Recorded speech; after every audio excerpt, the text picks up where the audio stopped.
अब देखिए, अगर हम आपसे कहें कि a power k and b power n, a power के B power N where let say 2k is less then N है, तो ये कौन सी लैंग्वेज हो जाएगा? ए पावर के B power N where 2k is less than equal to N.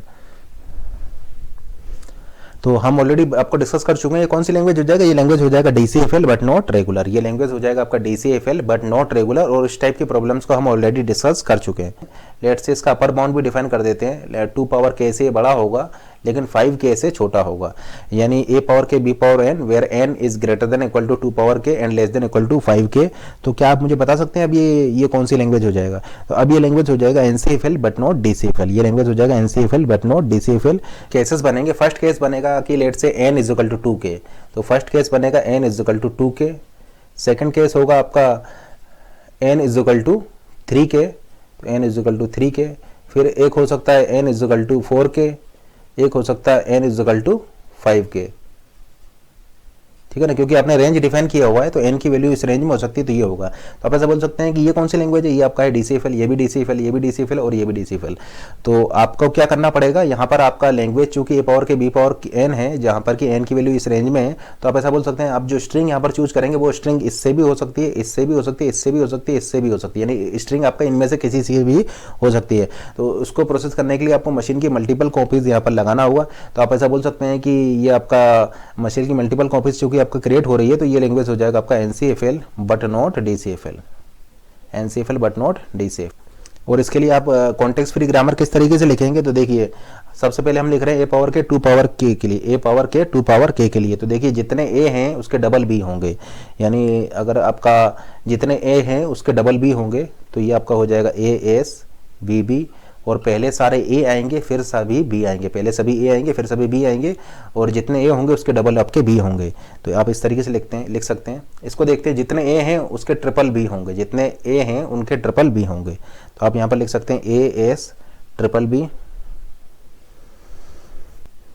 इसकी अगर बात करें तो आप इसको लिख सकते हैं AS 4 टाइम b, और इसकी आप बात करें तो इसको लिख सकते हैं AS और 5 टाइम b, ठीक है ना। तो 2 time b, 3 time b, 4 time b and 5 time b, and last में आप एस एरो लेमडा का यहाँ पर यूज करेंगे। अगर आपको इस एस को वेनिश करना है तो आप यहाँ पर एस एरो लेमडा का यूज कर सकते हैं।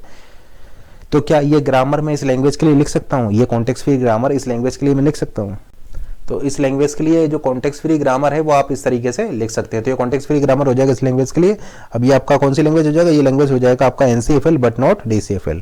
हमने कॉन्सेप्ट आपको बताया था कि ये अगर मान लीजिए आपका रेगुलर का लैंग्वेज का सेट है, ये रेगुलर लेकिन DCFL भी ना हो और लीनियर भी ना हो, यानी एक ऐसी लैंग्वेज जो NCFL हो लेकिन DCFL ना हो और लीनियर भी ना हो। अब चूंकि वो DCFL नहीं है तो रेगुलर भी नहीं होगी, लीनियर नहीं है तो रेगुलर भी नहीं होगी।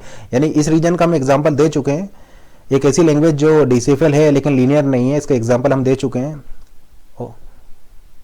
ठीक है ना। एक ऐसी लैंग्वेज जो DCFL है लेकिन लीनियर नहीं है, रेगुलर नहीं है, इसका एग्जाम्पल हम आपको दे चुके हैं। अब देखिए, DCFL है तो NCFL भी होगी। एक ऐसी लैंग्वेज का भी एग्जाम्पल हम आपको दे चुके हैं जो लीनियर है लेकिन DCFL नहीं है, रेगुलर नहीं है। एक ऐसी लैंग्वेज का एग्जाम्पल भी हम आपको दे चुके हैं जो कि DCFL भी है, लीनियर भी है लेकिन रेगुलर नहीं है। और एक ऐसी लैंग्वेज का एग्जाम्पल भी दे चुके हैं जो रेगुलर है, DCFL है, लीनियर है और NCFL भी है। लेकिन आपको एक ऐसी लैंग्वेज का एग्जाम्पल देना है जो कि NCFL हो लेकिन DCFL ना हो, लीनियर ना हो और रेगुलर ना हो। देखिए, सबसे पहले हमने आपको बताया था number of A in W is equal to number of B in W। ये कौन सी लैंग्वेज है? Number of A in W is equal to number of B in W। ये आपका जो लैंग्वेज है ये आपका है DCFL। ये लैंग्वेज है DCFL बट नॉट रेगुलर। तो ये लैंग्वेज है आपका DCFL बट नॉट रेगुलर, ठीक है ना। और इसके लिए ग्रामर भी हमने आपको बताया था। ये ग्रामर इसके लिए है आपका S arrow small ASB, S arrow small ASB, BSA SS lambda. तो चूंकि आप जैसा कि देख पा रहे हैं LL आपका यहाँ पर, SS आपका यहाँ पर है, तो ये आपका लीनियर नहीं है, तो ये ग्रामर आपका लीनियर नहीं होगी। तो आप ऐसा बोल सकते हैं ये ग्रामर आपका लीनियर भी नहीं है। तो लीनियर नहीं है क्योंकि आपका ये ग्रामर लीनियर नहीं है, वेरिएबल आपके यहाँ DCFL है, रेगुलर नहीं है और लीनियर भी नहीं है, यानी DCFL है, रेगुलर भी नहीं है और लीनियर भी नहीं है। कौन सी लैंग्वेज थी? ये आपका लैंग्वेज थी NCFL बट नॉट DCFL। तो आप क्या बोल सकते हैं कि ये DCFL नहीं है लेकिन लीनियर है।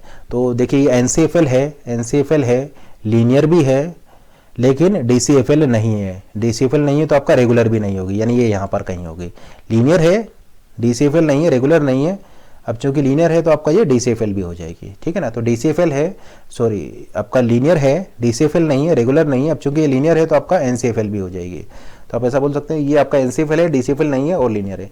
अब लेट से अगर आप इन दोनों लैंग्वेज का यूनियन ले लेते हैं, इन दोनों लैंग्वेज का आप ले रहे हैं यूनियन, तो ये जो यूनियन लेने के बाद जो आपको लैंग्वेज मिलेगी वो क्या होगी? तो आपको जो यूनियन लेने के बाद लैंग्वेज जो मिलेगी वो देखिए आपका लीनियर नहीं होगी, ये हम लिख रहे हैं यूनियन के बाद। तो जो आपको यूनियन लेने के बाद जो लैंग्वेज मिलेगी, लेट से यूनियन लेने के बाद आपको जो लैंग्वेज मिल रही है वो है आपका लैंग्वेज एल। तो ये जो लैंग्वेज एल होगी वो लीनियर नहीं होगी, देखिए लीनियर नहीं है, तो आप ऐसा बोल सकते हैं ये लैंग्वेज एल आपका लीनियर नहीं होगी, रेगुलर भी नहीं है ये।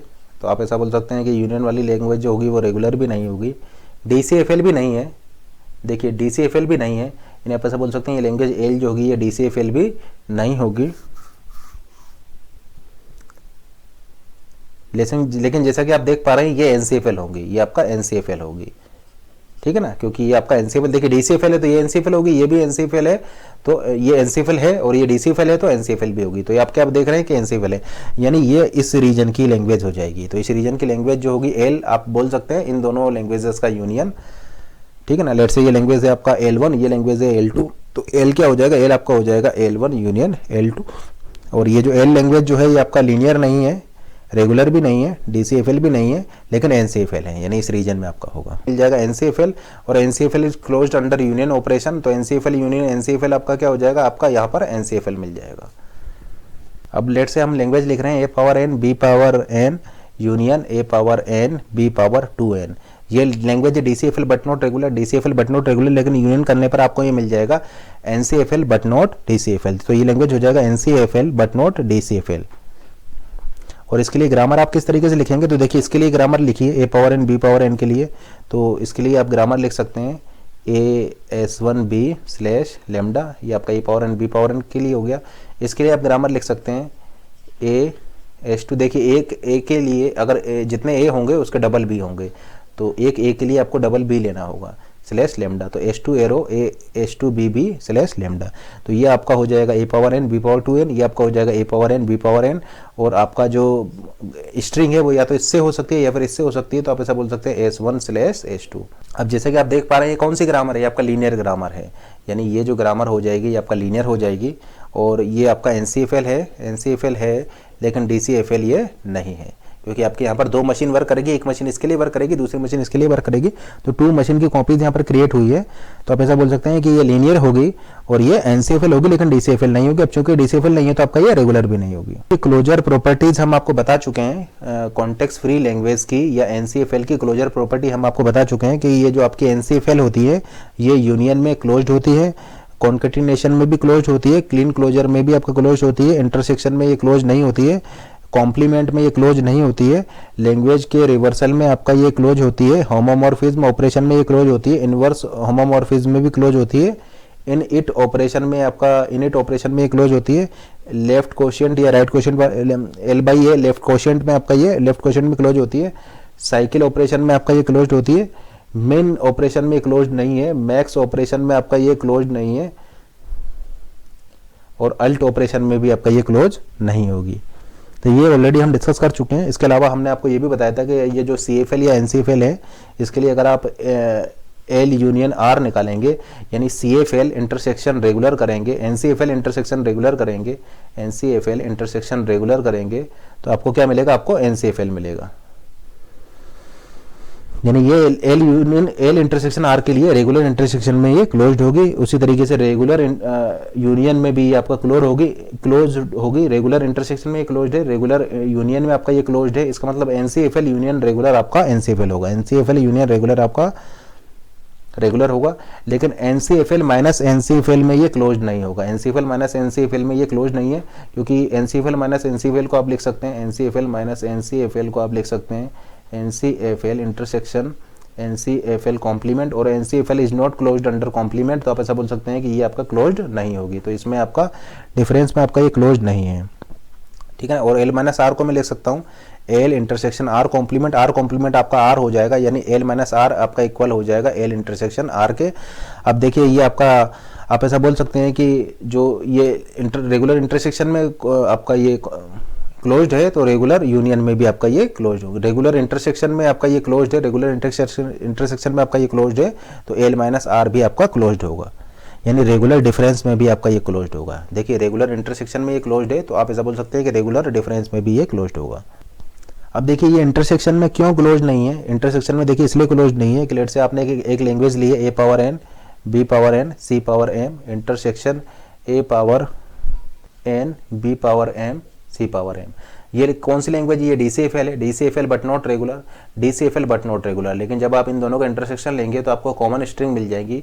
देखिए यहाँ पर number of a is equal to number of B है, यहाँ पर number of b is equal to number of c है, तो इंटरसेक्शन में आपको वो स्ट्रिंग मिलेंगी जिसमें number of a is equal to number of b is equal to number of c होगा, यानी इंटरसेक्शन में आपको a power n b power n c power n type की स्ट्रिंग मिलेगी। क्योंकि यहाँ पर आपका number of a is equal to number of B है, यहाँ पर number of b is equal to number of c है, तो इंटरसेक्शन करने पर आपको वो स्ट्रिंग्स मिलेंगी जिसमें number of a is equal to number of b is equal to number of c, और पहले ए आएगा फिर बी आएगा फिर सी आएगा। अब ये कौन सी लैंग्वेज है, ये आपका है CSL but not NCFL।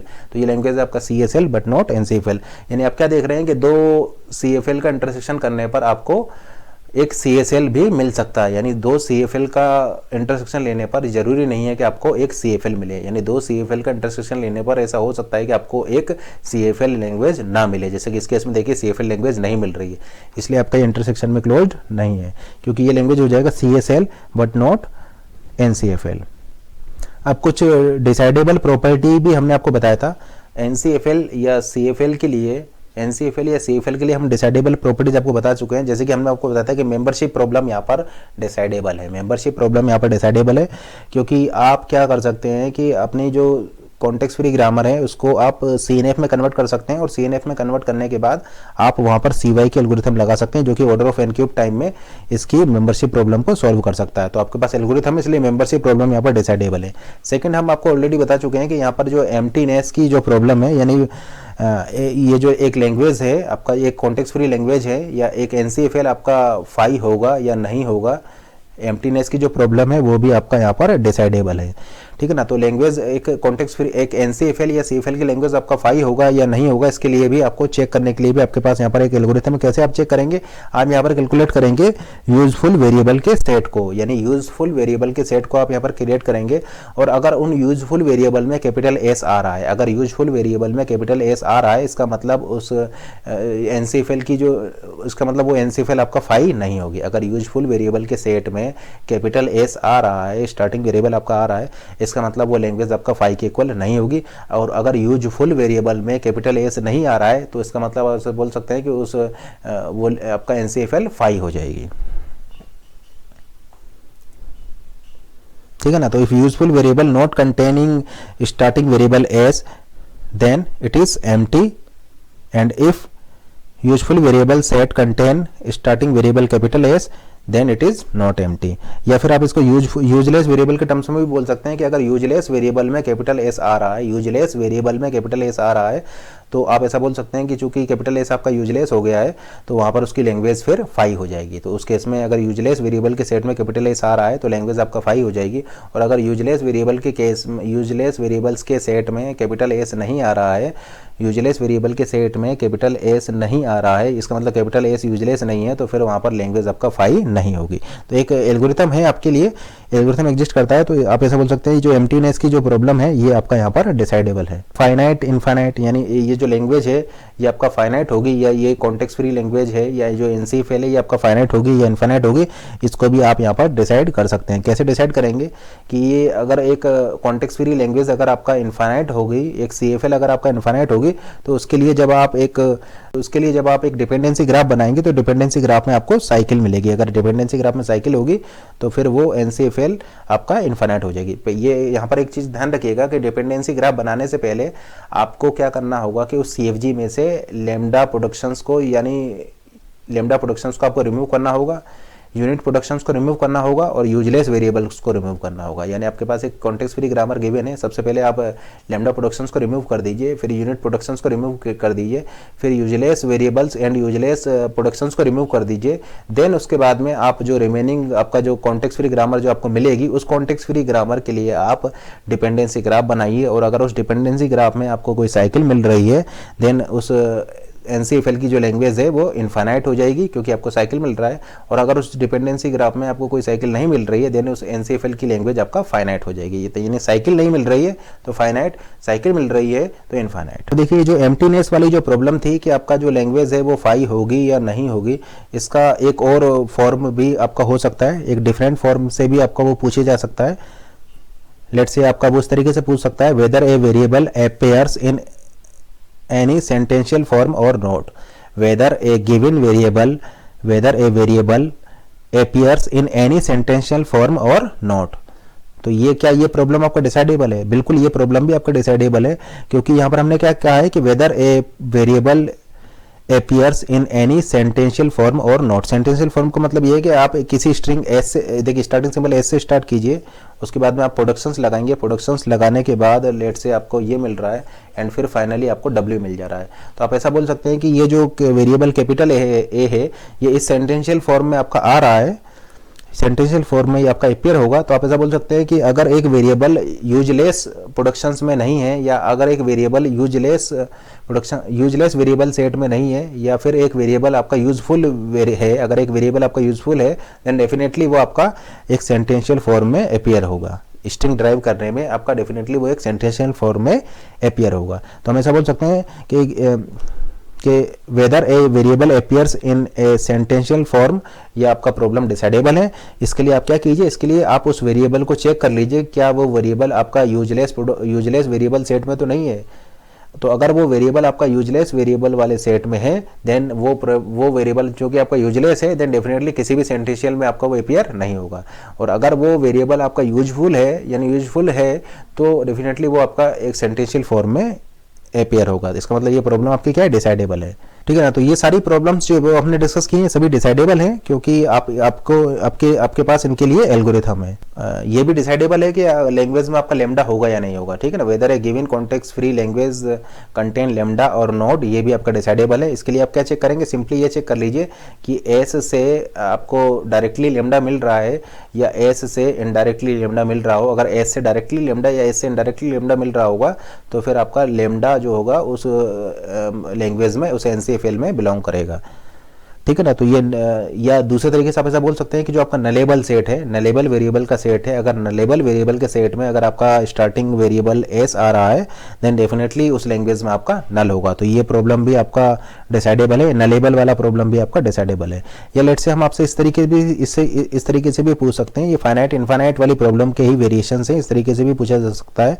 Weather a given context free grammar generate string of length 100, whether a given context free grammar generate string of 100 length, यानी एक गिवन कॉन्टेक्स्ट फ्री ग्रामर क्या आपका 100 लेंथ की स्ट्रिंग को जनरेट करेगा? क्या आप इस प्रॉब्लम को चेक कर सकते हैं? बिल्कुल इस प्रॉब्लम को आप चेक कर सकते हैं। इसके लिए आप, ये प्रॉब्लम भी आपका डिसाइडेबल होगी और आप इनफैक्ट इसको मेंबरशिप वाली एल्गोरिथम के हेल्प से इसको सॉल्व कर सकते हैं। तो अगर लेट से आपसे कोई पूछता है कि whether a given context free grammar generate string of length 100 और लेस देन 100 और समथिंग लाइक, और आपसे पूछ सकता है मोर देन 100, ये सभी प्रॉब्लम्स आपका डिसाइडेबल है क्योंकि मेंबरशिप की हेल्प से आप इनको सॉल्व कर सकते हैं।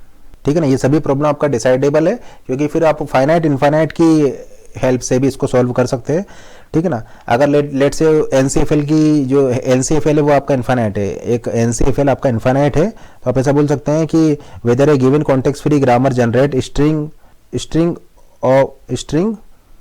ऑफ लेंथ मोर देन 100, ये आप इसको डिसाइड कर सकते हैं क्योंकि अगर उसकी लैंग्वेज आपका NCFL की जो है, अगर NCFL आपका इनफाइनाइट है देन डेफिनेटली आप वहां पर 100 से ज्यादा लेंथ की स्ट्रिंग को ड्राइव कर सकते हैं। ठीक है ना। तो whether a given context free grammar generate string of length more than 100, ये आपका डिसाइडेबल है क्योंकि अगर NCFL आपका इनफाइनाइट है तो डेफिनेटली आपका वहां पर 100 से ज्यादा लेंथ की स्ट्रिंग्स भी होंगी। ये आपसे अगर कोई पूछता है whether a given context free grammar generate string of length less than 100, तो आपका लेस देन 100 के लिए पूछा गया है, तो फिर आपका ये फाइनाइट इनफाइनाइट वाली चेक कर लीजिए। अगर लैंग्वेज उसका फाई है, लैंग्वेज अगर उसका फाई है तो आपका नहीं होगा, और अगर आपका लैंग्वेज फाई नहीं है देन आप मेंबरशिप और ये फाइनाइट इनफाइनाइट का दोनों का यूज करके इस प्रॉब्लम को भी सॉल्व कर सकते हैं। तो कुल मिलाकर हम यहाँ पर ऐसा बोल सकते हैं कि whether a given context free grammar generate string of length let's say 100 और लेस देन 100 और लेट्स से मोर देन 100, ये सभी प्रॉब्लम आपका डिसाइडेबल है, ठीक है ना। और आप ऐसा बोल सकते हैं पार्टिकुलर स्ट्रिंग और लेंथ ऑफ स्ट्रिंग्स और W बिलोंगिंग टू लैंग्वेज और नॉट, ये सभी प्रॉब्लम आपका डिसाइडेबल है, ठीक है ना। Whether a given context free grammar derive a particular string or particular length of string or let's say some specific and some special string and let's say some string W belonging to that context free grammar or not, ये सभी problems आपका decidable है, ठीक है ना। whether a given context free grammar generate a particular string, ये problem भी आपका डिसाइडेबल है। whether a given context free grammar generate a particular length of string, ये भी आपका डिसाइडेबल है। Whether given string W belongs to the context free grammar, ये भी आपका whether given string W belongs to the language of context free grammar, ये भी आपका डिसाइडेबल है। And whether given string W does not belongs to language of the context free grammar, ये भी आपका डिसाइडेबल है। तो ये सारी प्रॉब्लम क्या है आपका डिसाइडेबल है, क्योंकि आपके पास एल्गोरिथम है, एल्गोरिथम की हेल्प से आप एल्गोरिथम लगा करके इन सभी प्रॉब्लम्स के लिए सॉल्यूशंस फाइंड आउट कर सकते हैं। अब एक क्वेश्चन हम यहाँ पर डिस्कस करें। लेट से आपका L1 जो है वो एक रेगुलर लैंग्वेज है, L1 आपका एक रेगुलर लैंग्वेज है एंड आपको गिवन है कि L1 इंटरसेक्शन L2 आपका एक रेगुलर लैंग्वेज है। देखिए L1 आपका रेगुलर है, L1 इंटरसेक्शन L2 आपका रेगुलर है। आपसे पूछा जा रहा है कि L2 क्या होगी, L2 लैंग्वेज क्या होगी। तो क्या आप मुझे बता सकते हैं कि L2 लैंग्वेज क्या होगी। यानी देखिए L1 आपका रेगुलर है, ये फिक्स है, L2 लैंग्वेज क्या है आपको नहीं पता है, और या जो आउटपुट है इंटरसेक्शन ये आपका रेगुलर है। तो क्या आप बता सकते हैं कि L2 क्या होगी। तो देखिए L2 यहाँ पर रेगुलर हो भी सकती है और रेगुलर नहीं भी हो सकती है, ठीक है ना। L2 में और मे नॉट भी रेगुलर। जैसे कि दो एग्जांपल लेते हैं। लेट से आपने लिया A star B star intersection A star, तो आपको यहाँ पर क्या मिल जाएगा A स्टार। अब ये इस केस में L2 क्या है, L2 है यहाँ पर रेगुलर। या आपने लिया A star B star intersection, या फिर आपने लिया phi intersection A power B power N, ये आपका क्या हो जाएगा फाई। अब ये भी रेगुलर है, ये भी रेगुलर है, लेकिन ये आपका क्या है DCFL बट नॉट रेगुलर। तो आप क्या देख रहे हैं कि ये L2 जो है ये रेगुलर हो भी सकता है और रेगुलर नहीं भी हो सकता है, ठीक है ना। तो L2 में और मे नॉट भी रेगुलर। या हम आपका एक क्वेश्चन इस तरीके से भी पूछ सकते हैं कि लेट से L1 आपका रेगुलर है, L1 आपका रेगुलर है एंड लेट से L3 आपका रेगुलर है, और आपसे पूछा जाता है कि L1 concatenation L2 is equal to, अगर L3 है L1 concatenation L2 is equal to L3 है तो L2 आपका क्या होगा, L2 आपका क्या होगा। तो अब जैसा कि आप देख पा रहे हैं L1 आपका रेगुलर है, कॉन्केटिनेशन L2 और L3 भी आपका रेगुलर है, तो L2 क्या होगा। तो फिर से आप यहाँ पर बोल सकते हैं कि आप यहाँ पर लेट से दो केस डिस्कस करते हैं। लेट से ये आपने लिया A स्टार कॉन्केटिनेशन फाई, आपको क्या मिल जाएगा यहाँ पर, आपको मिल जाएगा यहाँ पर फाई। एक और केस दिखते हैं phi concatenation A power N B power N, ये क्या मिल जाएगा आपको फाई मिल जाएगा। तो आप क्या देख रहे हैं कि यहाँ पर L2 आपका रेगुलर है और यहाँ पर L2 आपका रेगुलर नहीं है, यानी L2 में और मे नॉट भी रेगुलर। इसी तरीके से यूनियन के लिए अगर कोई आपसे पूछता है, लेट से एक रेगुलर लैंग्वेज है, यूनियन एक लैंग्वेज है आपके पास L2 और ये यूनियन पर आपको रेगुलर मिल रहा है, मतलब regular language union L2 is equal to regular language. तो क्या आप मुझे बता सकते हैं L2 लैंग्वेज क्या होगी। तो देखिए यहाँ पर भी हमेशा बोल सकते हैं L2 में और मे नॉट भी रेगुलर। जैसे दो केस देखते हैं, A स्टार B स्टार, ये आपका रेगुलर है, इसका आपने यूनियन लिया A power N B power N के साथ, और आपको क्या मिल जाएगा A स्टार B स्टार मिल जाएगा। यानी आप ऐसा बोल सकते हैं कि ये जो L2 लैंग्वेज क्या है, यहाँ पर L2 लैंग्वेज आपका नॉन रेगुलर है।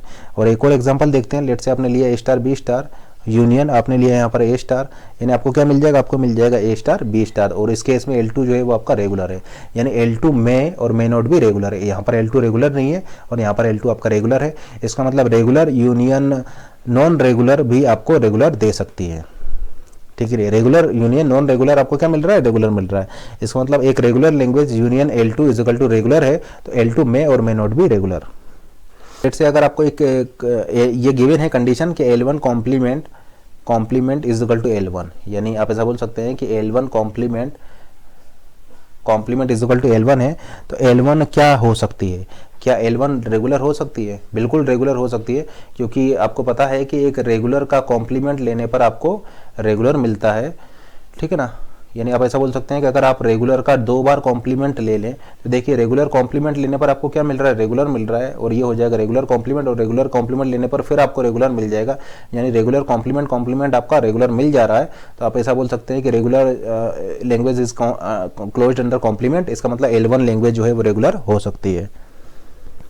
क्या L1 लैंग्वेज DCFL हो सकती है? तो देखिए DCFL भी आपका क्लोज्ड है अंडर कॉम्प्लीमेंट, तो आप ऐसा बोल सकते हैं कि अगर आप इसमें 2 बार कॉम्प्लीमेंट ले लेंगे, यानी DCFL का अगर आप कॉम्प्लीमेंट लेंगे तो आपको DCFL मिलेगा। तो आप ऐसा बोल सकते हैं कि अगर आप DCFL लैंग्वेज का 2 बार कॉम्प्लीमेंट ले लेंगे तो देखिए DCFL is closed under complement, तो आपको क्या मिल जाएगा यहाँ पर DCFL मिल जाएगा।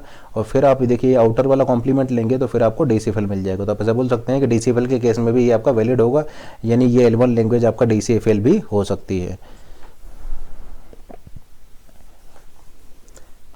अब क्या ये L1 लैंग्वेज CFL हो सकती है, NCFL हो सकती है? तो देखिए NCFL की अगर आप बात करें तो NCFL is not closed under complement, यानी आप ऐसा बोल सकते हैं कि NCFL का अगर आप कॉम्प्लीमेंट लें तो ये मे और मे नॉट भी NCFL है आपका, मे और मे नॉट भी NCFL, यानी NCFL के केस में आप कुछ नहीं बोल सकते। ऐसा हो सकता है कि आप एक NCFL का कॉम्प्लीमेंट ले और आपको CSL मिल जाए, आप एक NCFL लैंग्वेज का कॉम्प्लीमेंट ले और आपको CSL बट नॉट NCFL मिल जाए, NCFL का आप कॉम्प्लीमेंट ले और आपको CSL बट नॉट NCFL मिल जाए, ठीक है ना। तो L1 लैंग्वेज आपका NCFL यहाँ पर नहीं हो सकती क्योंकि ये क्लोज नहीं है। तो जरूरी नहीं है कि NCFL का कॉम्प्लीमेंट लेने पर आपको NCFL ही मिले, क्योंकि NCFL का कॉम्प्लीमेंट लेने पर आपको NCFL मिल भी सकता है और नहीं भी मिल सकता है, ठीक है ना। तो ये CFL के केस में, NCFL के केस में या CFL के केस में आपको वैलिड नहीं होगा। लेकिन क्या ये CSL हो सकता है? बिल्कुल ये CSL हो सकता है, क्योंकि CSL लैंग्वेज आपका क्लोज्ड है कॉम्प्लीमेंट में, तो यहाँ पर आप CSL को भी ले सकते हैं। Language is equal to 5, language is equal to 5 के लिए आप कितने DFA बना सकते हैं, या लैंग्वेज इज इक्वल टू 5 के लिए आप कितने NFA बना सकते हैं? तो देखिए ये हम आपको बता चुके हैं कि आप रिडंडेंट मशीन्स बना सकते हैं, यानी आप रिडंडेंट NFA बना सकते हैं, रिडंडेंट DFA बना सकते हैं। यानी हम ऐसा बोल सकते हैं कि किसी लैंग्वेज, रेगुलर लैंग्वेज के लिए आप इनफाइनाइट NFA बना सकते हैं, इनफाइनाइट DFA बना सकते हैं। और क्योंकि आप यहाँ पर रिडंडेंट मशीन्स चूँकि बना पा रहे हैं तो हम ऐसा बोल सकते हैं कि इनफाइनाइट मशीन्स आपका एग्जिस्ट करेगी। तो इनफाइनाइट DFA होंगे एंड इनफाइनाइट NFA होंगे, ठीक है ना। और इनफैक्ट मिनिमल NFA आपका यूनिक भी नहीं होगा, मिनिमल NFA आपका यूनिक भी नहीं होगा, हालांकि जो मिनिमल DFA होगा वो यूनिक होगा, ठीक है ना। तो आपके पास यहाँ पर एक लैंग्वेज के लिए इनफाइनाइट DFA हो सकते हैं, उस लैंग्वेज के लिए आपका इनफाइनाइट NFA हो सकते हैं, क्योंकि आप रिडंडेंट मशीन्स बना सकते हैं तो इनफाइनाइट मशीन्स आपकी हो सकती हैं।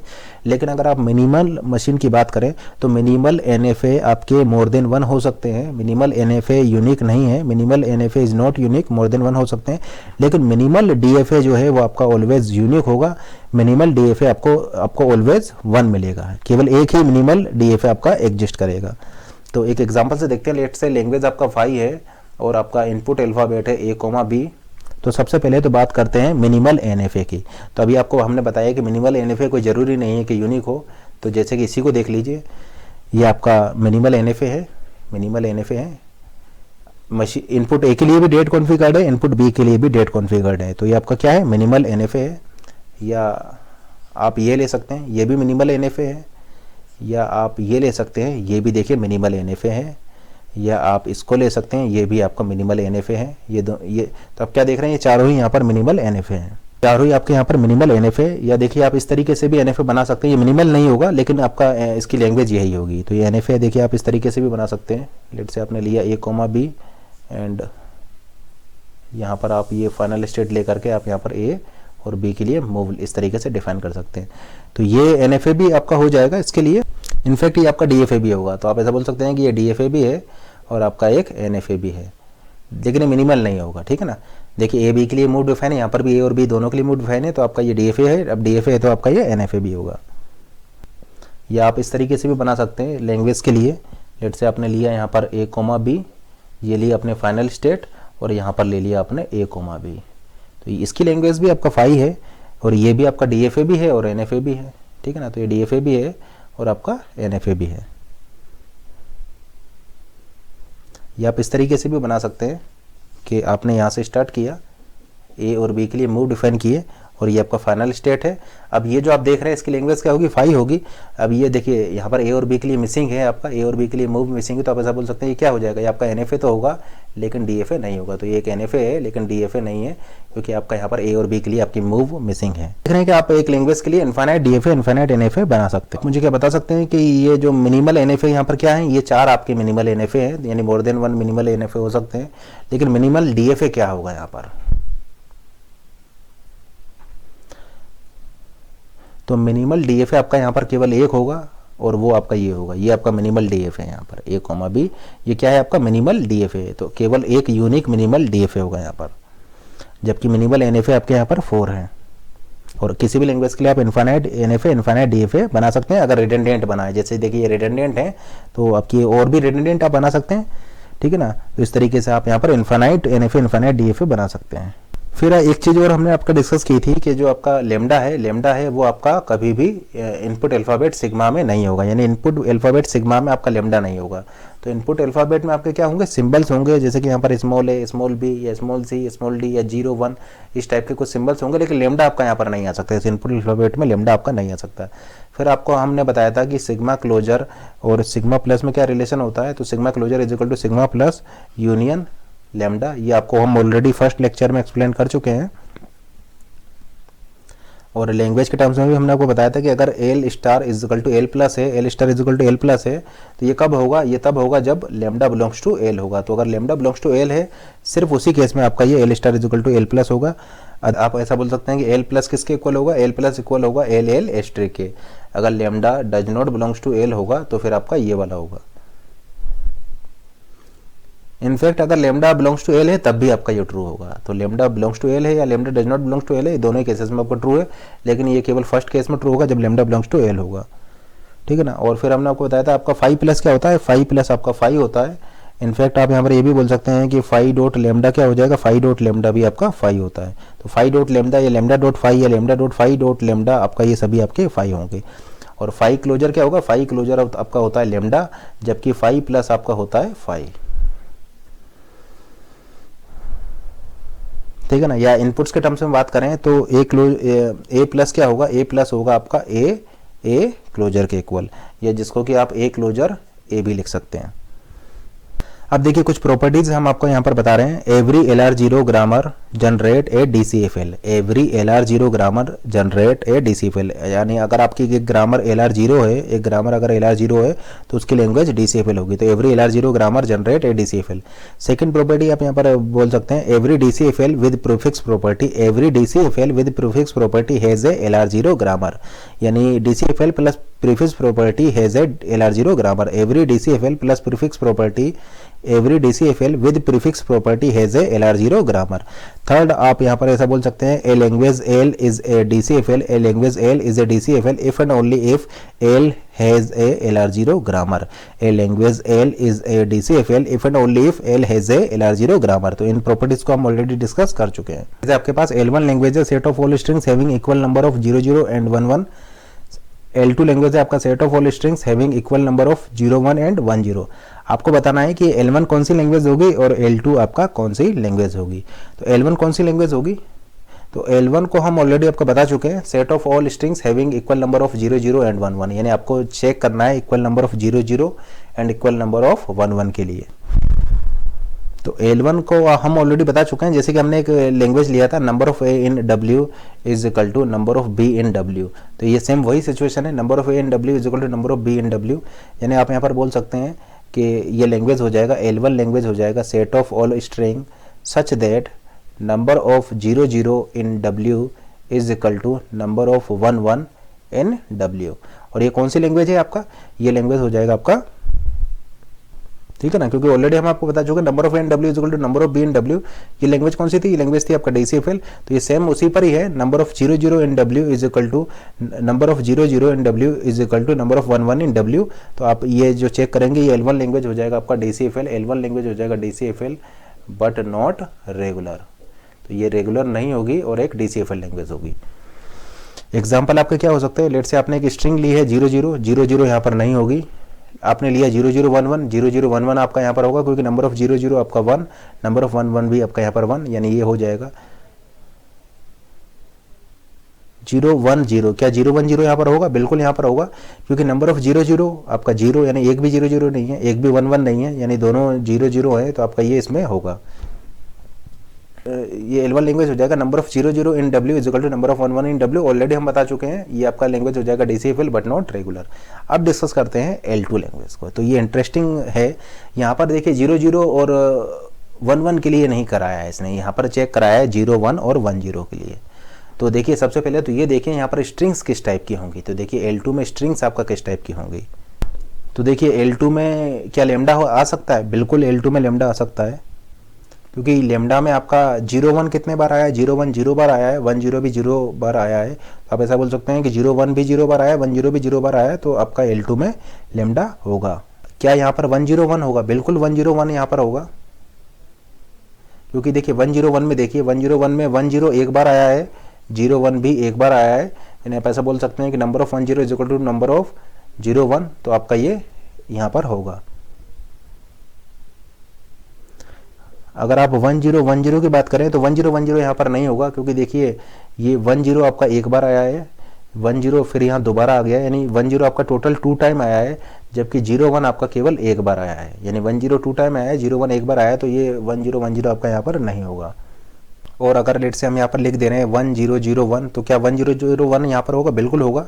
1 0 एक बार आया है, 0 1 भी एक बार आया है, तो आप ऐसा बोल सकते हैं 1 0 0 1 भी यहाँ पर होगा। 1 1 0 1 1 0 1 1 0 1 भी यहाँ पर होगा, क्योंकि देखिए 1 0 एक बार आया है और 0 1 भी एक बार आया है, तो आप ऐसा बोल सकते हैं 1 1 0 1 भी यहाँ पर होगा। तो देखिए 1 1 अगर आप यहाँ पर ले रहे हैं तो यहाँ पर 0 0 आ सकता है, 1 1 लेने पर 0 1 आ सकता है, 1 1 लेने पर 1 0 आ सकता है, 1 1 लेने पर 1 1 भी आ सकता है। आप चाहे तो चेक कर सकते हैं 1 0 0 1 इक्वल है 1 0 0 1 इक्वल है, यहाँ पर देखिए 1 0 0 1 इक्वल है, और यहाँ पर देखिए 1 0 भी 0 है और 0 1 भी 0 है, यानी ये जो स्ट्रिंग्स होंगी वो यहाँ पर होंगी, ये सारी स्ट्रिंग्स आपका यहाँ पर होंगी। तो ये इस टाइप की स्ट्रिंग्स आपका यहाँ पर होंगी।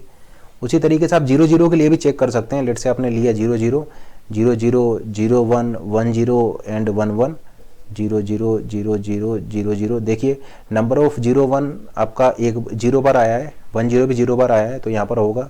0 1 देखिए एक बार आया है, 1 0 भी एक बार आया है, यहाँ पर होगा।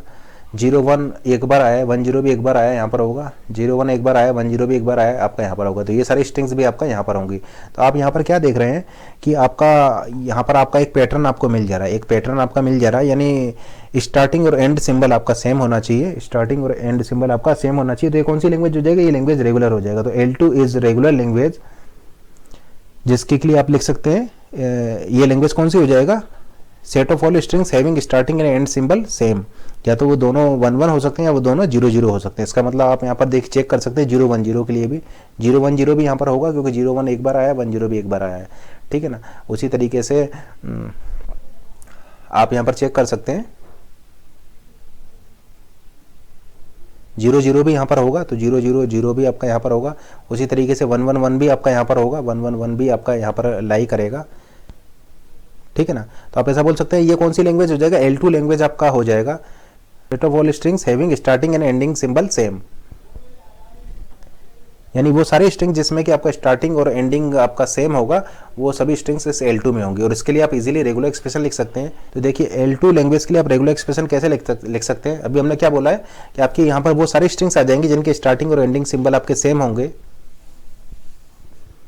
तो देखिए स्टार्टिंग और एंडिंग सिंबल सेम किस तरीके से हो सकते हैं, स्टार्टिंग 0 है, एंडिंग भी 0 है, और बीच में आपका 0 और 1 का कोई भी कॉम्बिनेशन आ सकता है, यानी ये हो सकता है यहाँ पर प्लस 1 से स्टार्ट हुआ, 1 से एंड हुआ, और बीच में आपका 0 और 1 का कोई भी कॉम्बिनेशन आ सकता है, यानी ये भी यहाँ पर पॉसिबल है। प्लस सिंगल 0 भी आप यहाँ पर ले सकते हैं, सिंगल 0 भी ले सकते हैं, स्टार्टिंग और एंडिंग आपका सेम है। प्लस सिंगल 1 भी आप ले सकते हैं, स्टार्टिंग एंडिंग आपका सेम है। प्लस लेमडा भी आप यहाँ पर ले सकते हैं। तो रेगुलर एक्सप्रेशन हो जाएगा आपका 0 0 + 1 क्लोजर 0 + 1 0 + 1 क्लोजर 1 प्लस 0 + 1, क्योंकि 0 भी इसमें होगा, इस लैंग्वेज में 1 भी होगा, प्लस लेमडा भी होगा। अब चूंकि इस लैंग्वेज L2 के लिए आपने ये रेगुलर एक्सप्रेशन लिख दिया है, इसलिए लैंग्वेज L आपका रेगुलर हो जाएगा। तो इसलिए लैंग्वेज L2 आपका रेगुलर हो जाएगा, क्योंकि लैंग्वेज L2 के लिए आपने रेगुलर एक्सप्रेशन लिख दिया है। तो लैंग्वेज L2 हो जाएगा आपका रेगुलर लैंग्वेज। तो आप यहाँ पर क्या देख रहे हैं, L1 आपका DCFL है बट नॉट रेगुलर है, लेकिन L2 आपका रेगुलर लैंग्वेज है, क्योंकि आपने इसके लिए रेगुलर एक्सप्रेशन लिख दिया है।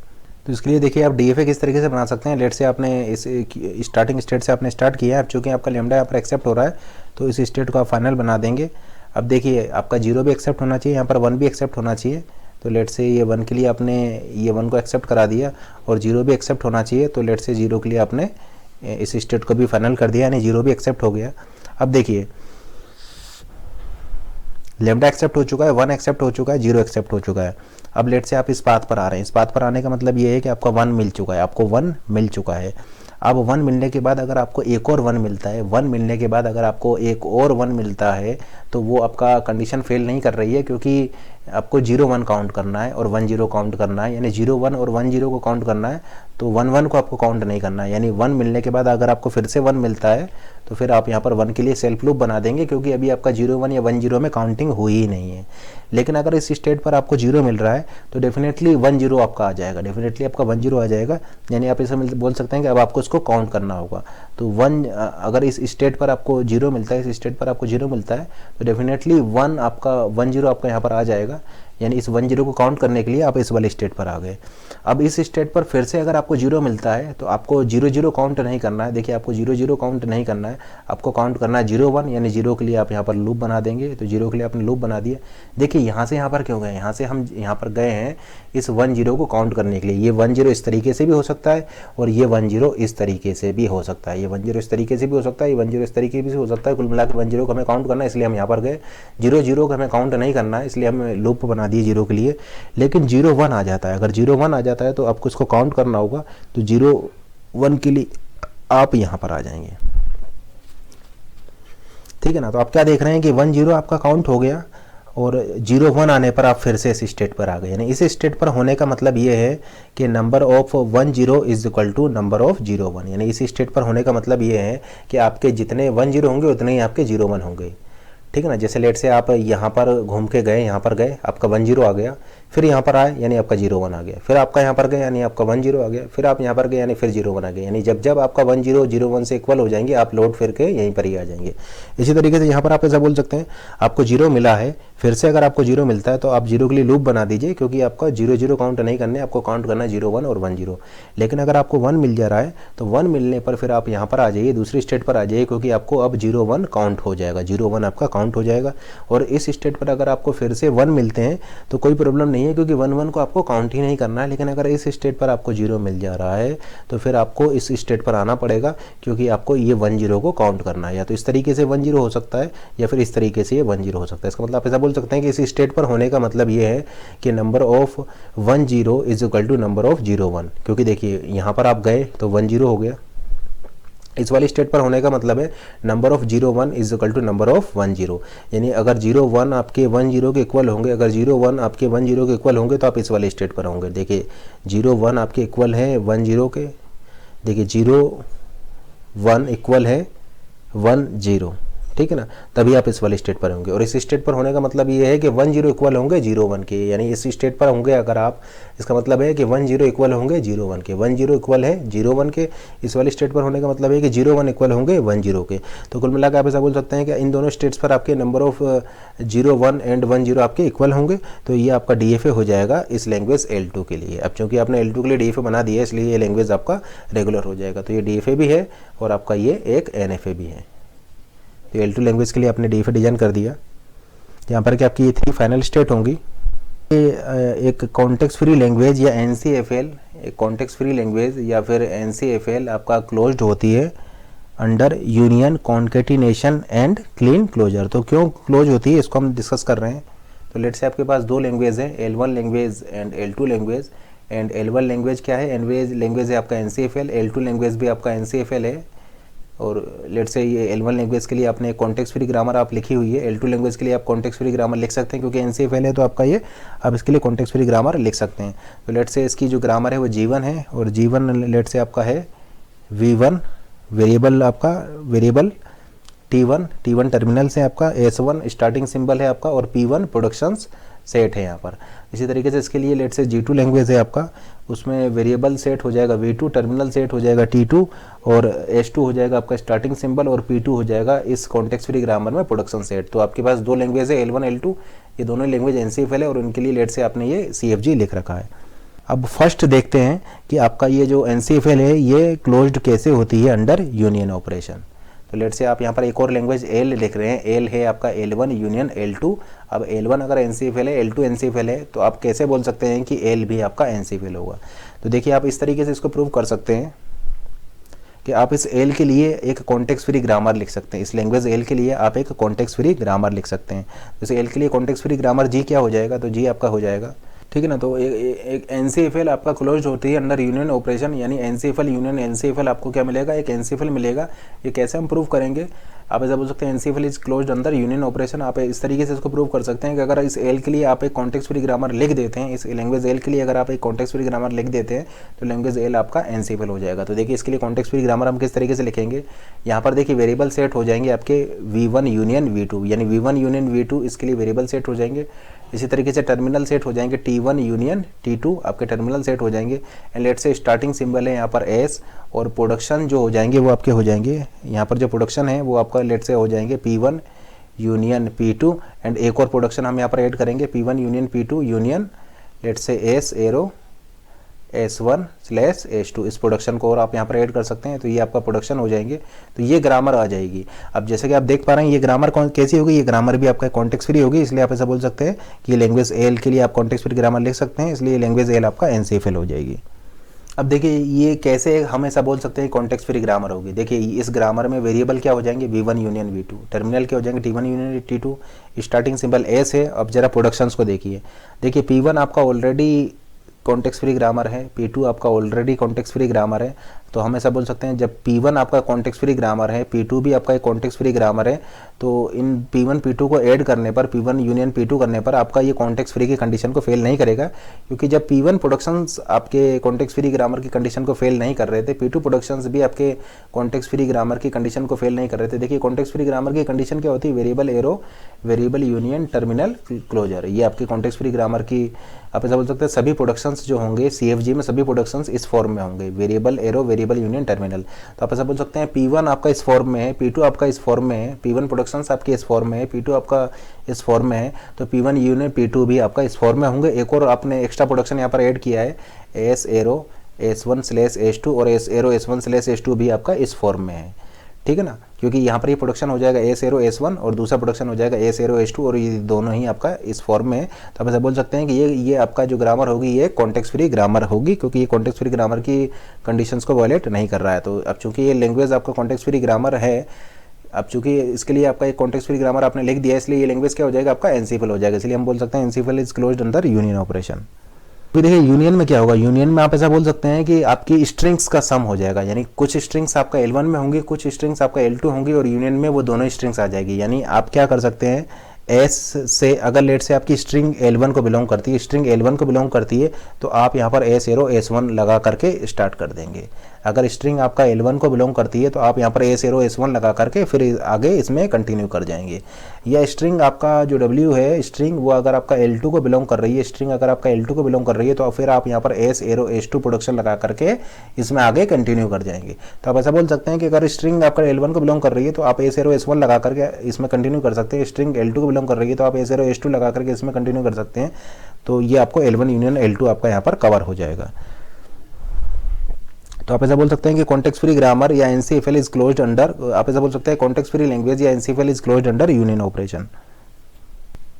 या आप ऐसा बोल सकते हैं language of G is equal to language of G1 union language of G2, language of G1 union language of G2 is equal to language of G। अब डिस्कस करते हैं कि ये कॉन्केटिनेशन में किस तरीके से क्लोज होगी। तो कॉन्केटिनेशन में किस तरीके से क्लोज होगी, तो लेट से आप ये दो लैंग्वेज का कॉन्केटिनेशन ले रहे हैं, क्लोजर लेट से आप ये दो लैंग्वेज का कॉन्केटिनेशन ले रहे हैं, तो एल आपको मिल जाएगा एनुअल कॉन्केटिनेशन L2, यानी NCFL is closed under concatenation operation means NCFL concatenation NCFL आपको एनसीएफएल मिलेगा। देखिए L1 एनसीएफएल है, CFG आपने लिख दिए, L2 एनसीएफएल है, CFG आपने लिख दिए। तो अगर किसी भी तरीके से अगर आप इस L के लिए CFG लिख देते हैं, कॉन्टेक्स्ट फ्री ग्रामर लिख देते हैं, तो डेफिनेटली हम ऐसा बोल सकते हैं कि ये लैंग्वेज L भी आपका एनसीएफएल हो जाएगी और ये इसकी क्लोजर प्रॉपर्टी को आप यहाँ पर इस तरीके से प्रूफ कर सकते हैं। तो देखिए कॉन्टेक्स्ट फ्री ग्रामर हम इसके लिए किस तरीके से लिख सकते हैं, लेट से इस लैंग्वेज L की जो ग्रामर है वो G है, तो इस लैंग्वेज L की ग्रामर आप किस तरीके से लिख सकते हैं। देखिए वेरिएबल्स क्या हो जाएंगे, वेरिएबल्स आपके हो जाएंगे v1 यूनियन v2, टर्मिनल्स आपके हो जाएंगे t1 union t2, t1 union t2 आपके टर्मिनल्स हो जाएंगे। और लेट से स्टार्टिंग सिंबल है आपका S और जो प्रोडक्शन है वो हम यहाँ पर लिख रहे हैं। तो देखिए यहाँ पर प्रोडक्शंस आपके किस तरीके से हो जाएंगे,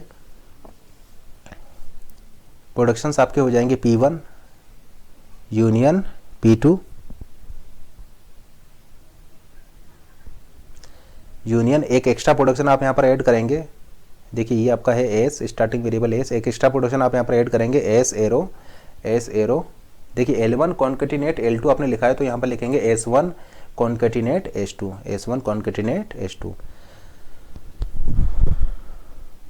अब जैसे कि आप यहाँ पर देख पा रहे हैं ये वेरिएबल है, ये टर्मिनल है, ये स्टार्टिंग सिंबल है और ये आपके प्रोडक्शन ये आपका प्रोडक्शन सेट है। अब देखिए P1 इसको सेटिस्फाई कर रहा है, P2 इसको सेटिस्फाई कर रहा है, तो P1 यूनियन P2 भी इसको सेटिस्फाई करेगा। अब इसको देखिए S arrow S1 concatenate S2, ये देखिए ये भी आपका इस कंडीशन को फेल नहीं कर रहा है। इसका मतलब ऐसा बोल सकते हैं कि ये जो ग्रामर है ये आपका एक CFG होगी। अब चूंकि आपने इसके लिए CFG लिख दिया है इसलिए ये लैंग्वेज आपका NCFL हो जाएगा। तो हम यहाँ पर ऐसा बोल सकते हैं NCFL is closed under concatenation operation, क्योंकि लेट से अगर आपको कॉन्केटिनेशन यहाँ पर करना है, एक स्ट्रिंग है W बिलोंग्स टू L1 और एक और स्ट्रिंग है W2 बिलोंग्स टू L2 और आपको W1 कॉन्केटिनेशन W2 निकालना है, तो आप क्या करेंगे, स्टार्टिंग सिंबल S से स्टार्ट करेंगे, ये प्रोडक्शन लगाएंगे S1 कॉन्केटिनेशन S2। अब देखिए S1 से आप ड्राइव कर सकते हैं W1 को, S2 से आप ड्राइव कर सकते हैं W2 को, S2 से ड्राइव कर सकते हैं S2 से ड्राइव कर सकते हैं W2 को, S1 से ड्राइव कर सकते हैं W1 को। तो आपको ड्राइव करने के बाद यहाँ पर मिल जाएगा W1 कॉन्केटिनेशन W2, यानी ये कॉन्केटिनेशन होने पर आपको ये इस तरीके से मिल जाएगा। ठीक है ना। तो आप यहाँ पर इसको इस तरीके से भी लिख सकते हैं, language of grammar G, language of grammar G is equal to language of grammar G1 concatenation language of grammar G2, यानी लैंग्वेज ऑफ ग्रामर जी आपका हो जाएगा language of grammar G1 concatenation language of grammar G2। ठीक है ना। आपको मिला के आपने इसके लिए CFG लिख दिया है, इसलिए ये लैंग्वेज एल आपका एक NCFL हो जाएगा। क्लीन क्लोजर में किस तरीके से क्लोज होगी, अब नेक्स्ट डिस्कस करते हैं कि आपका NCFL या CFL क्लीन क्लोजर में किस तरीके से क्लोज होती है। तो हम ऑलरेडी बता चुके हैं कि NCFL is closed under clean closure या स्टार क्लोजर। तो स्टार क्लोजर में किस तरीके से क्लोज होगी, देखिए एक NCFL लैंग्वेज का क्लीन क्लोजर लेने पर, एक NCFL लैंग्वेज का क्लीन क्लोजर या स्टार क्लोजर लेने पर आपका एक NCFL मिलेगा, because NCFL is closed under clean closure operation. अब ये कैसे होगा, कैसे इसको प्रूव करेंगे, इसको हम डिस्कस कर रहे हैं। यहाँ पर क्लोजर निकालना है वो L1 का निकालना है, इस L1 लैंग्वेज का आप क्लोजर निकाल रहे हैं। स्टार क्लोजर जो आप निकाल रहे हैं या क्लीन क्लोजर जो आप निकाल रहे हैं वो इस L1 लैंग्वेज का निकाल रहे हैं, और लेट से क्लोजर लेने के बाद जो आपको लैंग्वेज मिल रही है वो L मिल रही है। तो अगर इस लैंग्वेज L के लिए अगर आप एक कॉन्टेक्स्ट फ्री ग्रामर G लिख देते हैं, इस L के लिए अगर आप एक कॉन्टेक्स्ट फ्री ग्रामर G लिख देते हैं, देन ये लैंग्वेज L जो होगा वो आपका NCFL हो जाएगा। देखिए लैंग्वेज L1 आपका NCFL है क्योंकि आपने इसके लिए CFG लिख दिया है, लेकिन अगर इस लैंग्वेज L के लिए भी अगर आप एक CFG लिख देते हैं तो लैंग्वेज L भी आपका NCFL हो जाएगा, जिससे कि प्रूफ हो जाएगा कि NCFL is closed under star closure या क्लीन क्लोजर। तो देखिए इस लैंग्वेज L के लिए, लैंग्वेज L क्या है, लैंग्वेज L है इस L1 का स्टार क्लोजर, इस लैंग्वेज L1 का स्टार क्लोजर है आपका लैंग्वेज L।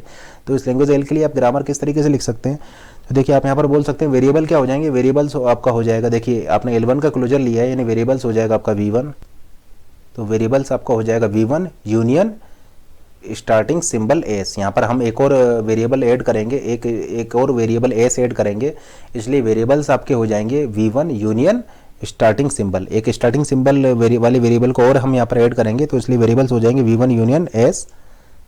टर्मिनल्स आपके यही रहेंगे, टर्मिनल्स हो जाएगा आपका T1, और जो स्टार्टिंग सिंबल है वो आपका यहाँ पर हो जाएगा ये capital S। And production rules हम यहाँ पर लिख रहे हैं, प्रोडक्शन आपके क्या हो जाएंगे, प्रोडक्शन आपके हो जाएंगे P1 यूनियन, ये एक एक्स्ट्रा प्रोडक्शन हम यहाँ पर ऐड कर रहे हैं S1S/λ। तो जैसे कि आप देख पा रहे हैं ये ग्रामर आपका एक CFG है, कैसे है वो बोल सकते हैं आप CFG है। देखिए ये क्या है, ये वेरिएबल्स है V1 यूनियन S, T1 क्या है, टर्मिनल्स हैं, S क्या है, स्टार्टिंग वेरिएबल है, P1 देखिए P1 आपका कॉन्टेक्स्ट फ्री ग्रामर है तो आपका इस कंडीशन को फेल नहीं करेगा, और आपने ये प्रोडक्शन को इसके साथ यूनियन किया, ये प्रोडक्शन क्या है आपका, ये प्रोडक्शन है S एरो S1S, ये दोनों ही आपके वेरिएबल्स है, and S arrow lambda, S arrow lambda आपका यहाँ पर अलाउड है, S एरो S1S भी आपका यहाँ पर अलाउड है, यानी ये दोनों भी CFG की कंडीशन को वायलेट नहीं कर रहे हैं। इसका मतलब ये ग्रामर आपका CFG होगी। अब चूंकि ये CFG है तो ये लैंग्वेज आपका NCFL हो जाएगा, हमेशा बोल सकते हैं NCFL is closed under clean closure. ठीक है ना। अब यहाँ पर इसकी लैंग्वेज क्या हो जाएगा, आप ऐसा बोल सकते हैं, यहाँ पर आप ऐसा बोल सकते हैं language of this grammar G, language of this grammar G is equal to language of G1, language of G1 closure, language of grammar G is equal to language of G1 closure. यानी आपको यहाँ पर क्या करना है, सिर्फ ये productions आपको ऐड करने हैं, S arrow S1S and S arrow lambda, ये दो प्रोडक्शन आप ऐड कीजिए और आपको क्लोजर मिल जाएगा। ठीक है ना। और एक न्यू स्टार्टिंग वेरिएबल एस को ऐड कीजिए और इन दो प्रोडक्शंस को ऐड कीजिए, आपको इस लैंग्वेज का क्लोजर मिल जाएगा। इनफैक्ट आप यहाँ पर इस तरीके से भी यूज़ कर सकते हैं, अगर आप यहाँ पर ये लिख दें S1 स्लैश लेमडा, तब भी आपको ये इस लैंग्वेज का क्लीन क्लोजर मिल जाएगा। अगर आप यहाँ पर लिख देते हैं S1 स्लैश लेमडा, तब भी आपको इस लैंग्वेज L1 का क्लीन क्लोजर मिल जाएगा। लेकिन ये जो लैंग्वेज है ये आपका एम्बिगस है, ठीक है ना, ये जो ग्रामर है आपका एम्बिगस है। देखिए क्लीन क्लोजर तो मिल जाएगा अगर आप इसको इस तरीके से लिख देते हैं S1 स्लैश लेमडा, तब इस लैंग्वेज का क्लीन क्लोजर तो आपको मिल जाएगा। लेकिन ये जो ग्रामर है ये आपका एक एम्बिगस ग्रामर है, क्योंकि इन्फाइनाइट पार्स ट्री फिर आपको यहाँ पर मिलेंगे, तो ये ग्रामर फिर एम्बिगस हो जाएगा।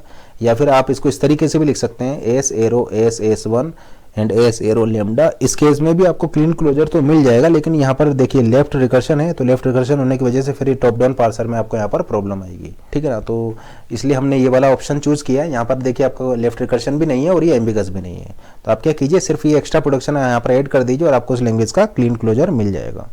The family of context free language या non deterministic context free language, the family of context free language is not closed under intersection and complement.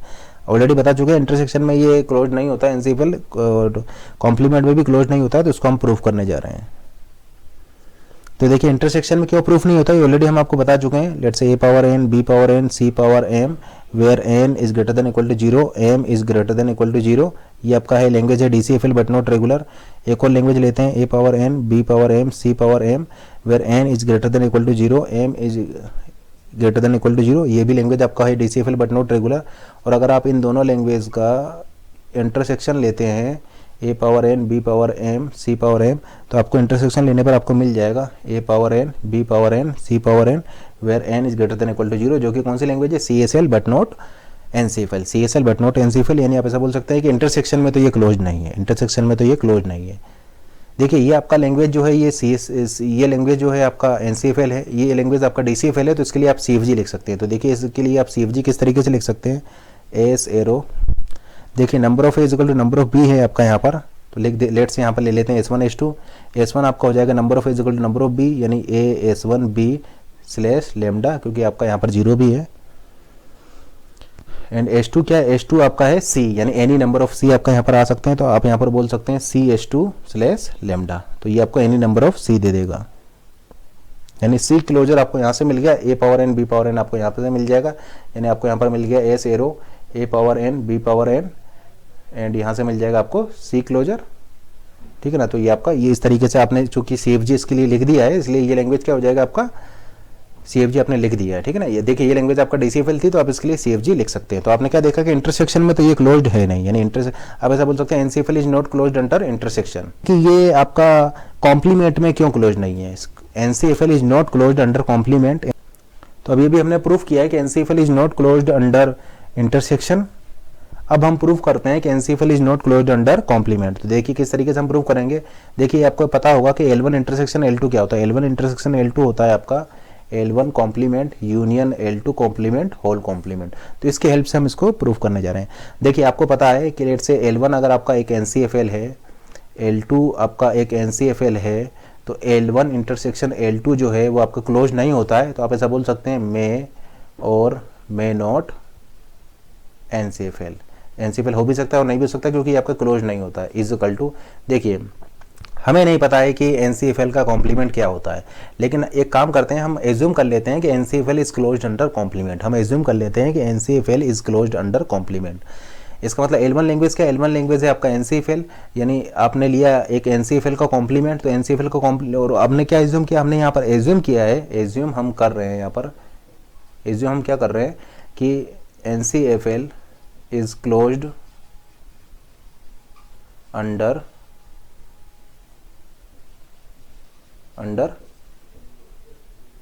Complement operation. NCFL is closed under complement, यानी NCFL का complement लेने पर आपको NCFL मिलेगा। L1 क्या NCFL का आपने कॉम्प्लीमेंट लिया है, आपको क्या मिलेगा, ये एक NCFL मिलेगा। हमने एज्यूम किया है यहाँ पर NCFL is closed under complement union. L2 language क्या है, L2 है आपका NCFL, आपने लिया L2 का कॉम्प्लीमेंट, यानी ये कौन सी लैंग्वेज हो जाएगा, NCFL कॉम्प्लीमेंट आपका एक NCFL होगा। अब देखिए NCFL यूनियन NCFL, अब NCFL आपका यूनियन में क्लोज होता है। अभी हमने प्रूफ किया है कि NCFL जो होता है वो आपका यूनियन में क्लोज होता है। तो दो NCFL लैंग्वेज का यूनियन करने पर आपको क्या मिलेगा, एक NCFL मिलेगा। यानी आप ऐसा बोल सकते हैं कि यहाँ पर आपको क्या मिलेगा, एक NCFL लैंग्वेज मिलेगा, क्योंकि NCFL यूनियन NCFL आपका NCFL हो जाएगा। और फिर आपने यहाँ पर क्या कर रखा है, देखिए कॉम्प्लीमेंट ले रखा है, यानी NCFL is closed under complement. तो NCFL का कॉम्प्लीमेंट लेने पर आपको क्या मिल जाएगा, एक NCFL लैंग्वेज मिल जाएगा। जबकि लेफ्ट हैंड साइड देखिए, लेफ्ट हैंड साइड क्या बोल रहा है, लेफ्ट हैंड साइड ये बोल रहा है कि मे और may not be NCFL, right hand side बोल रहा है कि मस्ट बी एन NCFL। क्योंकि देखिए NCFL complement NCFL, NCFL complement NCFL, NCFL union NCFL, NCFL और NCFL कॉम्प्लीमेंट NCFL। यानी राइट हैंड साइड बोल रहा है कि must be NCFL, left hand side बोल रहा है मे और मे नॉट बी NCFL। इसका मतलब जो हमने एज्यूम किया है वो रॉन्ग है, जो हमने एज्यूम किया है वो रॉन्ग है। इसका मतलब NCFL is not closed under complement operation, यानी NCFL आपका कॉम्प्लीमेंट में क्लोज नहीं होगा, क्योंकि अदरवाइज आपका ये कॉन्ट्राडिक्ट कर जा रहा है। तो कॉन्ट्राडिक्शन की हेल्प से हमने यहाँ पर ये प्रूव किया है कि NCFL is not closed under complement. से एक और थ्योरम लेते हैं। हम आपको बता चुके हैं कि context free language is closed under, context free language is closed under regular intersection. इसका मतलब आप ऐसा बोल सकते हैं कि NCFL इंटरसेक्शन रेगुलर आपको ये एक NCFL मिलेगा, ठीक है ना। तो NCFL is closed under regular intersection. तो इसको आप किस तरीके से प्रूव करेंगे, या आप इसको इस तरीके से भी लिख सकते हैं कि L1 जो है वो आपका एक कॉन्टेक्स्ट फ्री लैंग्वेज है। L1 लेट से आपका एक कॉन्टेक्स्ट फ्री लैंग्वेज है या NCFL है। L1 आपका एक NCFL है एंड L2 जो है वो आपका एक रेगुलर लैंग्वेज है। देन L1 इंटरसेक्शन L2 आपका क्या होगा, रेगुलर इंटरसेक्शन आपका क्या होगा, एक NCFL होगा। L1 इंटरसेक्शन आपका L1 इंटरसेक्शन L2 आपको एक NCFL मिलेगा। तो आपको ये प्रूफ करना है कि किस तरीके से आपका ये NCFL मिलेगा। तो किस तरीके से आप यहाँ पर प्रूफ करेंगे, L1 लैंग्वेज आपका चूंकि NCFL है, तो आप इस L1 लैंग्वेज के लिए एक PDA बना सकते हैं। देखिए L1 आपका NCFL है, तो L1 लैंग्वेज के लिए आप NPDA बना सकते हैं। तो L1 लैंग्वेज NCFL है, तो उसके लिए आप एक NPDA बना सकते हैं। तो NPD हो जाएगा लेट से M1, और यहाँ पर टपल हो जाएंगे आपका Q sigma delta 1। Late say आपका डेल्टा 1 यहाँ पर ट्रांजिशन फंक्शन है, एंड Q नोट जो है वो स्टार्टिंग स्टेट है, Z आपका स्टेक स्टार्टिंग सिंबल है, एंड लेट से आपका F1 जो है वो यहाँ पर सेट ऑफ फाइनल स्टेट्स है। तो इस NPDA के लिए, तो इस NCFL के लिए लेट से ये आपका NPDA है Q sigma tau Q1 Q note Z and F1। अब L2 लैंग्वेज जो है वो आपका एक रेगुलर है, L2 लैंग्वेज आपका रेगुलर है, तो आप इसके लिए एक DFA बना सकते हैं, ठीक है ना। L2 लैंग्वेज के लिए आप एक DFA बना सकते हैं, क्योंकि L2 लैंग्वेज आपका रेगुलर है। तो लेट से L2 लैंग्वेज के लिए जो मशीन है M2 वो आपका एक DFA है, और यहाँ पर क्या हो जाएंगे आपके लेट से जो स्टेट्स है वो हम इसको मान ले रहे हैं Q डैश स्टेट्स है। अल्फ़ाबेट क्या होगा, दोनों के लिए सेम होगा, एंड ट्रांजिशन फंक्शन लेट से यहाँ पर है डेल्टा 2, एंड जो स्टार्टिंग सिंबल है वो लेट से आपका है Q not dash, and let से फाइनल स्टेट्स हैं आपका यहाँ पर F2। तो ये आपका एक DFA है और ये आपका एक NPDA वाली मशीन है। अब देखिए इन दोनों के इंटरसेक्शन में क्या होगा, देखिए इस मान लीजिए कि यहाँ पर आपका एक NPDA वर्क कर रहा है और यहाँ पर आपका एक DFA वर्क कर रहा है। तो NPDA और DFA यानी जो कॉमन स्ट्रिंग्स होगी, इन दोनों में कॉमन स्ट्रिंग्स होगी, वो कॉमन स्ट्रिंग्स को ये NPDA भी एक्सेप्ट करेगा और उन कॉमन स्ट्रिंग्स को ये DFA भी एक्सेप्ट करेगा। तो आप इस टाइप की प्रॉब्लम हम ऑलरेडी भी डिस्कस कर चुके हैं। इंटरसेक्शन में आपका क्या होंगे, इंटरसेक्शन में आपकी कॉमन स्ट्रिंग्स होंगी, यानी कॉमन स्ट्रिंग्स के लिए आपका NPDA भी इसको एक्सेप्ट करेगा और उन कॉमन स्ट्रिंग्स के लिए आपका DFA भी इसको एक्सेप्ट करेगा।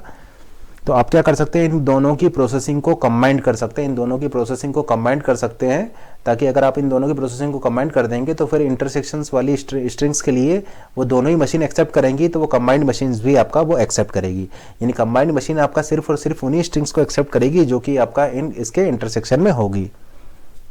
तो लेट से ये जो आपका लैंग्वेज है, ये लैंग्वेज L है, और इस लैंग्वेज L, अब देखिए लैंग्वेज L है, और लेट से अगर ये लैंग्वेज L आपका NCFL है, तो आप इसके लिए एक NPDA बना सकते हैं। इसके लिए आप एक NPDA बना सकते हैं, पुश डाउन ऑटोमेटा इसके लिए बना सकते हैं। अब इस पुश डाउन ऑटोमेटा के लिए लेट से जो मशीन है वो है लेट से आपका M, ये मशीन M हो जाएगी, और इस पुश डाउन ऑटोमेटा के लिए आपकी जो टपल्स हो जाएंगी वो क्या हो जाएंगी, लेट से स्टेट है आपका यहाँ पर Q डबल डैश आपकी यहाँ पर स्टेट्स हैं, अल्फ़ाबेट आपके सेम रहेंगे,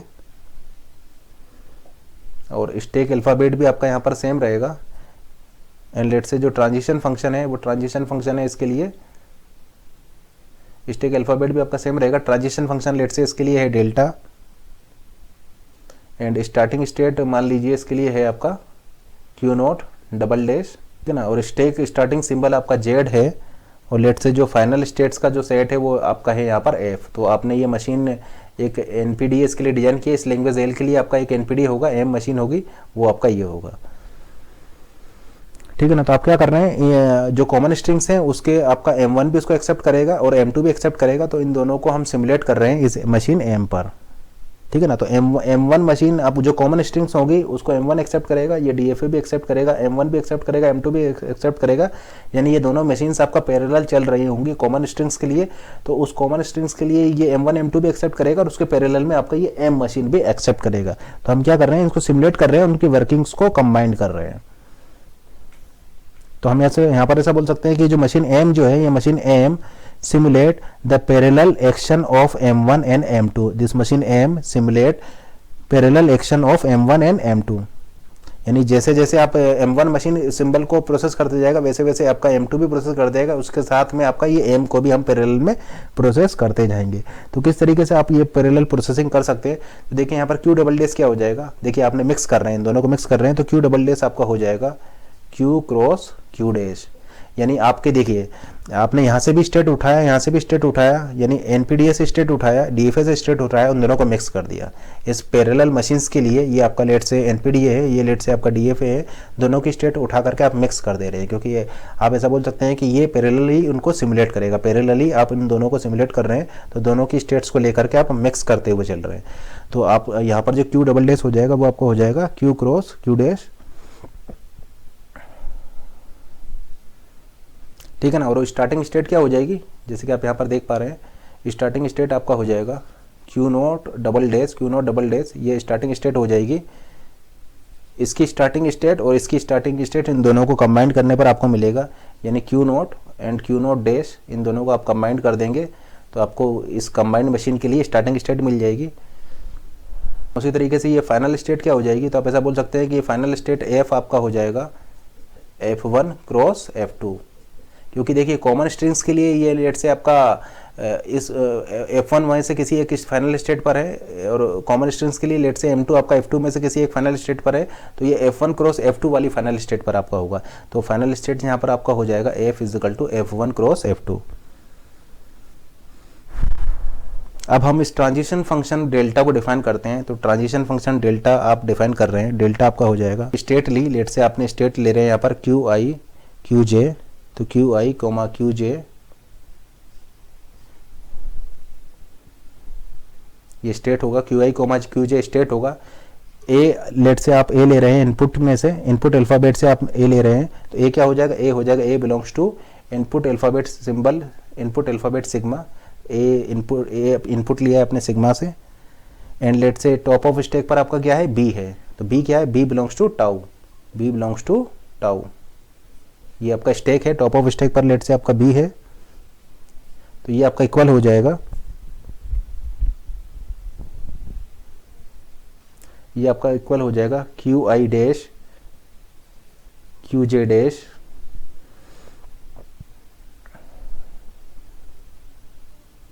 यानी आपका जो इस ये स्टेट पर मूव करेगा Q I dash Q J dash state पर ये मूव कर गया, एंड लेट से आपने इस टॉप ऑफ स्टैक्स पर जो बी था इस बी को रिप्लेस कर दिया लेट से एक्स से, यानी इस बी को आपने रिप्लेस कर दिया एक्स से, टॉप ऑफ स्टैक बी को रिप्लेस कर दिया एक्स से। तो यहाँ पर देखिए हमने सिमुलेट किया है, तो आप ऐसा बोल सकते हैं जो ट्रांजिशन फंक्शन है ये इन दोनों के ट्रांजिशन फंक्शन को मिक्स करके बनाया है। जैसे कि लेट से क्यू आई स्टेट यहाँ पर है, क्यू जे स्टेट यहाँ पर है, क्यू आई स्टेट यहाँ पर है, क्यू जे स्टेट यहाँ पर है, तो आप ऐसा बोल सकते हैं क्यू आई स्टेट पर आप हैं, यहाँ पर इनपुट ए को रीड कर रहे हैं, और टॉप ऑफ स्टैक पर अगर आपका बी है, तो ये M1 मशीन किस तरीके से वर्क कर रहा है, देखिए ये M1 के लिए हम लिख रहे हैं डेल्टा वन है M1 के लिए, तो M1 के लिए हम लिख रहे हैं delta one, Q I state पर है, आप ए को रीड कर रहे हैं, और टॉप ऑफ स्टैक पर अगर आपका बी है तो आप यहाँ पर जाएंगे क्यू आई डैश स्टेट पर, और इस बी को रीराइट कर करके एक्स कर देंगे, इसको बी को रीराइट करके आप एक्स कर देंगे, यानी स्टैक में आप एक्स को बी की जगह पर एक्स को पुश कर देंगे, ठीक है ना। अभी M2 मशीन के लिए आपका ट्रांजिशन फंक्शन किस तरीके से होगा, देखिए ट्रांजिशन फंक्शन है डेल्टा टू स्टेट है, लेट से यहाँ पर क्यूजे स्टेट है, आपका क्यूजे स्टेट है और इनपुट आप रीड कर रहे हैं ए को, तो क्यूजे स्टेट पर ए रीड करने पर आप मूव कर रहे हैं क्यूजे डैश स्टेट पर, यानी क्यूजे स्टेट पर ए को रीड करने पर आप मूव कर रहे हैं क्यूजे डैश स्टेट पर। आपने क्या किया, यहाँ पर इन दोनों को मिक्स कर दिया, यानी देखिए दोनों के मूवमेंट को मिक्स कर दिया, इस मूव को इस मूव के साथ मिक्स कर दिया, तो देखिए क्यू आई डैश स्टेट यहाँ पर आ गई, क्यूजे डैश स्टेट यहाँ पर आ गई, और ये एक्स आपका जो है स्टैक सिंबल आ गया, और ये ए आपका इनपुट सिंबल है और बी आपका टॉप ऑफ स्टैक है, तो इन दोनों को मिक्स कर दिया इस तरीके से।